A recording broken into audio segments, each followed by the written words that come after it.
सुन्नत इब्राहीमी को पूरा करने के लिए अल्लाह ताला ने हमें ईद उल अज़हा का फिर मौका अता फरमाया है।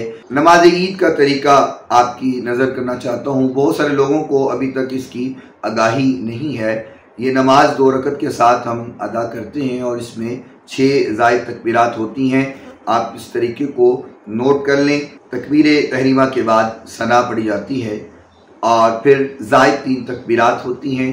फिर सूरह फातिहा और कुरान मजीद का कोई हिस्सा या छोटी सूरा तिलावत की जाती है। फिर रुकू सुजूद के साथ उस रकत को मुकम्मल किया जाता है।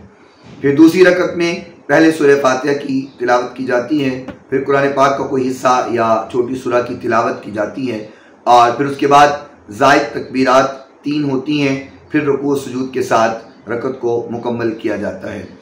अगर कोई शख्स पहली रकत में उस टाइम में मिला कि इमाम तकबीरात कह चुका और किरात शुरू कर चुका, तो नमाज में मिलने वाले को चाहिए कि सबसे पहले वो अपनी जो तकबीरात रह गई हैं उन तकबीरात को मुकम्मल करे और फिर खामोशी से इमाम की किरात को समाअत करे।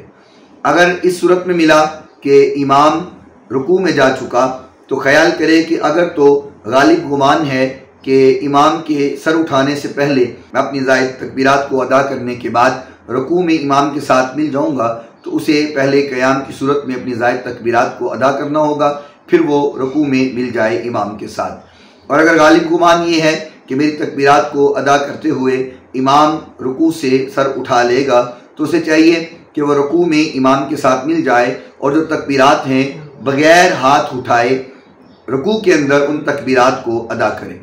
लेकिन अगर इस सूरत में इमाम के साथ मिला कि रुकू में इमाम है और रुकू में जाते हुए इतना कम वक़्त है कि अगर वह तकबीरात कहेगा तो रुकू की तस्बीहात नहीं पढ़ सकेगा, तो यहाँ पर तकबीरात जो है वो साकित हो जाएंगी, वो इमाम के साथ मिलेगा। अगर वो इस सूरत में इमाम के साथ मिला कि दूसरी रकत में इमाम है और पहली रकत जो है वो गुजर चुकी है, तो अब जिस तरह लेट जमात के साथ मिला जाता है और जो रकत रह जाए उसको अदा किया जाता है। अब चूँकि इमाम दूसरी रकत में है तो मुक्तदी नमाजी दूसरी रकत में ही इमाम के साथ मिलेगा। पहली रकत जो उसकी रह गई है, सलाम फिरने के बाद वो खड़ा होकर के अपनी पहली रकत को अदा करेगा, तो उसी अंदाज में अपनी तकबीरात जो ज़ायद हैं उसको अदा करेगा।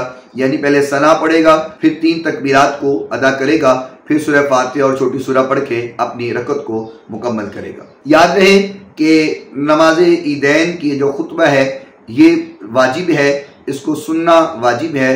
अगर कोई शख्स सिर्फ नमाज पढ़ के चला जाता है और खुतबा नहीं सुनता है तो उस वाजिब को तर्क कर रहा है। याद रहे नमाज के बाद खुतबा सुनना और फिर दुआ करना ये वाजिब है।